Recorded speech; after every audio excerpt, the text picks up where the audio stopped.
the Chase Thomas Podcast, for people who have nothing but time to kill. But obviously the biggest storylines and the biggest games from the weekend, and a couple bigger college football questions we're going to hit to wrap here on this edition of the program, Matt Green. But first up, let's start with my Tennessee Volunteers as a Tennessee podcast here, Matt Green. That's who we're starting with? That's the big story for the weekend? America's team, Matt Green. America's team. In the Smoky Grays. I have so many notes. I've written extensively about him this weekend that you can go check out on TPL Tennessee. Go subscribe to TPL Plus if you have not already done so. But I've written exclusively. I got a great thing coming out with Aaron Murray, friend of the pod, over there, UGA legend that the Georgia folks love. And to ask him about Nico, he did a great Nico film study that you can go check out on Snaps, the YouTube channel. He did that today about every one of Nico's throws on Saturday against the Mocs. But Matt Green, I mean, there was so much. I don't know how much you dug into after the fact, because Georgia and Tennessee played 45 minutes within each other's games on Saturday. But I have a lot of notes. I mean, Tennessee is now top 5 in scoring nationally out of the gate. They were top 10, obviously. What are we doing here? Top 5 nationally? They played it's week 1. You say it's week 1, but it matters because there are a lot of teams that struggle in week 1. There's a lot of teams that play with their food. Tennessee played with their food against Austin Peay last year. Tennessee had one game last year where a quarterback threw for 300 yards or more. This year, they did it in the first game, and Nico only played a half. Nico played one half of football and threw for over 300 yards of offense in this one. So they're top 5 in scoring nationally, and we saw what that meant for the team in 2022. They're tied for 6th nationally in 10-plus yard plays. They had a bunch in this game, a huge amount of chunk plays. Their best player on defense, James Pierce, played 10 total snaps in this one, as they can serve him for the NC State game in Charlotte this weekend. The defensive line was the story. The defensive line, the offensive line, the trenches is just different. Lance Hurd at left tackle. They were running on the left-hand side a lot. Andre Karich was healthy at the left guard spot. Cooper obviously healthy at center. Dylan Sampson, he averaged over 10 yards to carry in this game, over 100 yards. He was a madman both in with the ball in his hands and also catching passes. Vols move up to 7th in ESPN FPI. 7th best playoff odds of anybody in their football power index after this weekend. Nico was just throwing darts. Like, I encourage anyone who is like, oh, it's just Chattanooga. You have to watch the throws. You have to see for yourself. They're NFL throws. There was one drive where he hit, I think it was Brew and Dante on 2 different plays, and it was a touchdown the second one. Dante Thornton had 3 catches, 2 TDs. Tennessee is loaded out wide. Once again, folks, and it's the deepest wide receiver room in the Heupel era. The thing that stood out to me, and this is something I made a note of in my stock report today, was so Brew McCoy is 6'3". Chris Brazel, the second, is 6'5", coming in from Tulane. He had a great day, and also Dante Thornton is 6'5" as well. So the 3 big receivers for Tennessee are going to play a lot of snaps for them this year. They gobbled up over 200 yards of receiving between the 3. And Nico just had unbelievable chemistry with the 3 of them. And they're physical. They're big. Brew's lean, strong. Brew looks better than he's ever looked. And looks like a go-to wide receiver. Dante Thornton, speed on the outside where he's far more comfortable. They just have so much juice on the outside. And you watch some of these other games. We'll get into Georgia. We'll get into Clemson. We'll get into some of these other teams that just no juice. Notre Dame, no juice on the outside. Oh, my God. But we'll talk about that in a second. There is so much juice. Ohio State has it. Alabama has it. Texas has it. And Tennessee has the juice at the skill position spots this year. Tennessee's just loaded again. And Nico is legitimately a Heisman candidate. Nico is legitimately unbelievable talent. I was stunned watching this game from start to finish of just how good and how efficient Nico was throwing guys open. The middle of the field is back open for business. He's throwing darts on the sidelines. He's throwing guys open. It was a quarterback masterclass from Nico Iamaleava in the first half. And if you're a Tennessee fan and you're not just like, oh my God, like this is, we have the best quarterback since Peyton Manning, and it's just not even a contest. Like, it's just for the next 2 years at least, you have arguably the most talented quarterback in the country now. And you have obviously the hypo offense and everything. It is so good. This defensive line is the best in college football. Chattanooga had like 30 carries for like 70 something yards, 2.9 yards per carry. They were rotating like a freaking hockey team. Rodney Garner's got 15 dudes that he can rotate. A bunch of whichevers. Are you doing a bit right now? Is this like a filibuster? We're not going to talk about any other game. Like, what is happening right now? Like, they played Chattanooga. Like, I took as much from this game of Chattanooga that I took from Ole Miss playing Furman. That I took from Arkansas playing Arkansas Pine Bluff.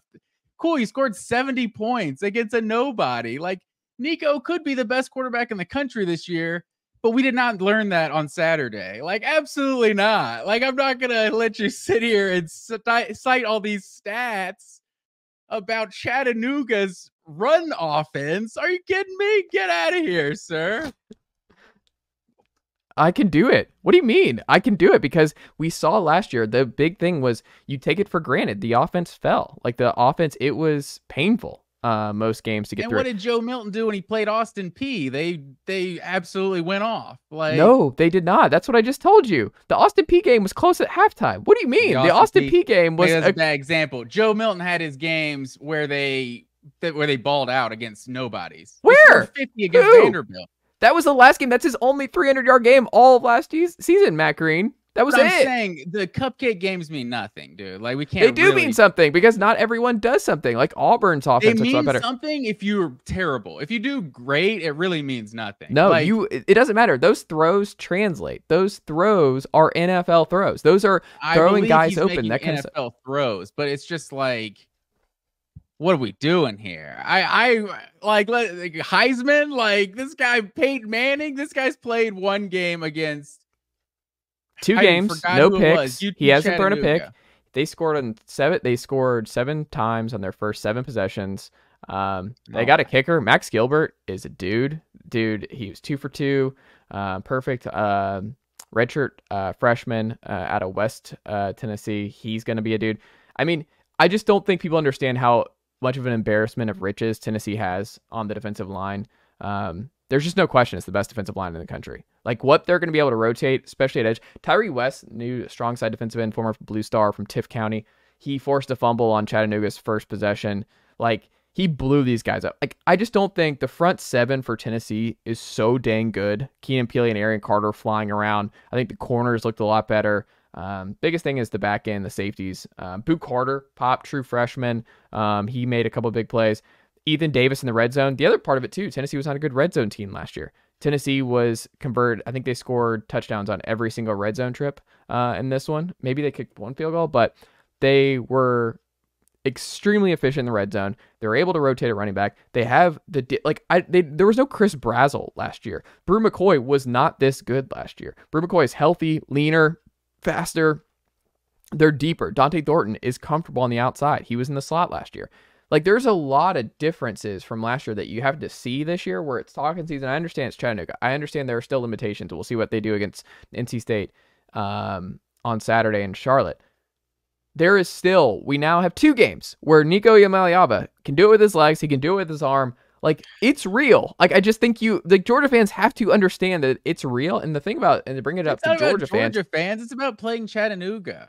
Also, well, no. Georgia fans are really 9-3 last year, so there was a game like that where they just went off. That's all I'm saying. They're just going off on a weak opponent. It just doesn't mean anything. Like I'm not saying Nico's not a baller. It's just how much time are we going to spend on this game? How much time are we going to spend on this game versus Ole Miss and Furman? Like, did we learn anything about Jackson Dart against Furman this week? I mean, we learned that Ole Miss is going to miss Quinshon Judkins. Offense?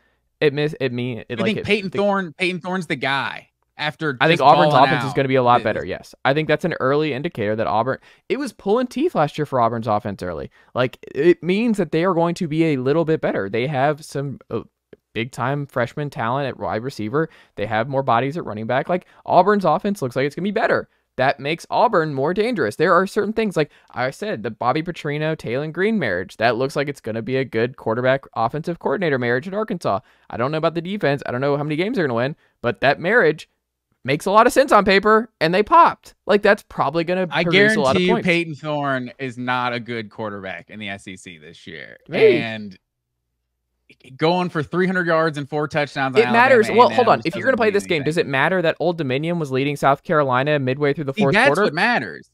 Why does it matter there? No, it matters if you take care of business. Because if you screw around and you can't beat one of these teams, or you're losing to one of them in the fourth quarter, then yeah, it's an indictment on your entire program. But if you just put up a 50 spot on them, well, yeah, a 70 spot on them, that's what you're supposed to do. Who cares? No, not everyone does that. It's just, that's the thing, is not everyone does it, and you have to look at the intricacies of this. And what's different is, I'm telling you, one of the things too, and this is something I was talking to my dad about on the phone this afternoon, was what I circled, and I'm not saying Tennessee's going to go down to Athens and beat Georgia this fall, but one of the biggest things that has been a difference maker for Tennessee, Georgia, the first 3 years, is Tennessee's receivers have not been able to win against the Georgia corners and the Georgia secondaries one-on-one on the outside. They just haven't been physical enough. They have not been able to get past these Georgia blue chip corners.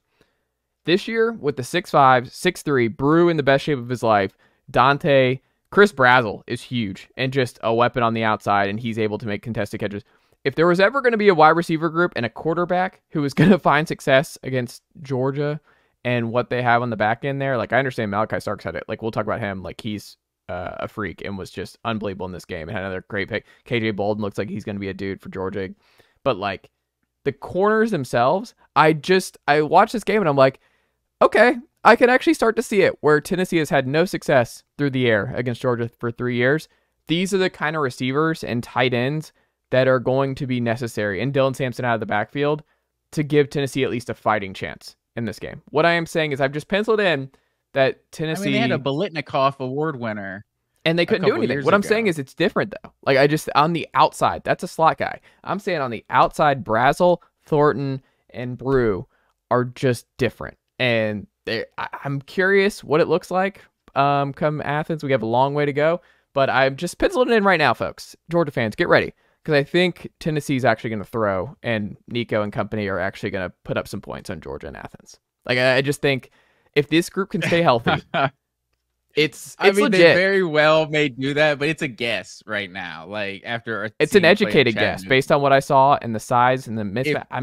I'm excited, man. If you're a Tennessee fan and you're not just giddy, if you're a Tennessee fan and you are not just giddy right now, what are you doing? Let go the battered ball syndrome. Tennessee fans are, but that doesn't mean it's real. Like, it is real. 69-3 on NC State, then it's like, okay, I don't know how good NC State is. NC State's got a top 25. Stupid.